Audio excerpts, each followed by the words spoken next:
Hello everybody and welcome to Mondoid, your one-stop shop for all things Project Zomboid, and this week, fine and dandy.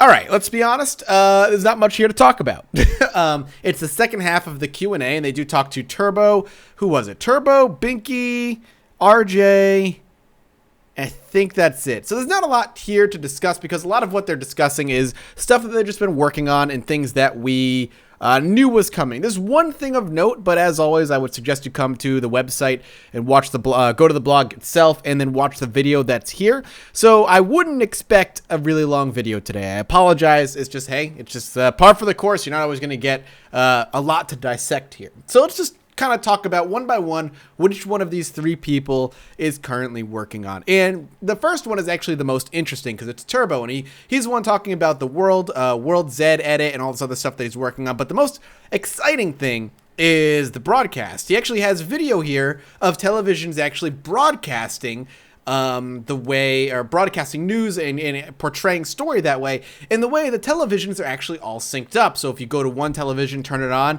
and then run to another television a couple streets down and put it at the same channel, it's going to be playing what the other TV was played, but obviously as though time had passed, and it's later on in the program. And they talk about how he syncs up the televisions and all that stuff to make sure that it's not all disjointed and so on.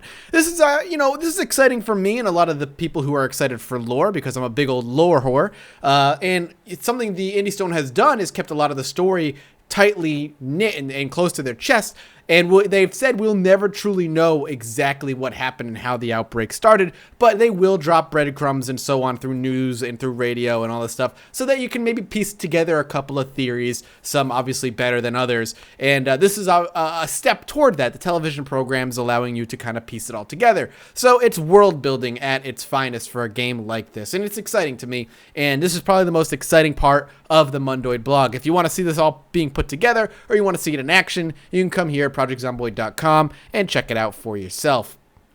Other than that, we got Easy Pickins. He's working on the zombie kind of death and reanimation cycle of like a player. Not a lot to talk about here. This is kind of as it were.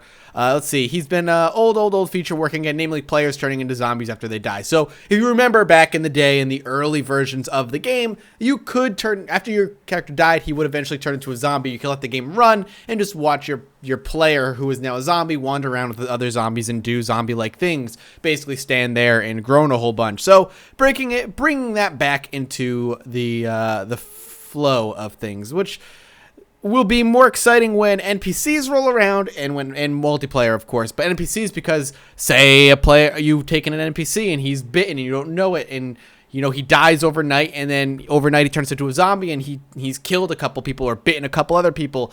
That's a feature that will come back because of this whole zombies or NPCs and PCs turning into zombies and coming back. Very exciting as far as that's concerned. So, there's 4 people, not 3 people, by the way. RJ is working on the whole locking thing. So like you said, you could put a padlock and a digital padlock onto things. And as we discussed a few blogs back, that's going to be mainly useful in the multiplayer. And it's just showing that it is kind of working in a rudimentary form. And he's working on bringing it into a more public form so you guys can play with it. So that's kind of cool. And here's a nice little screenshot of the digital code if you ever get a digital padlock, which I would assume would be super, super rare.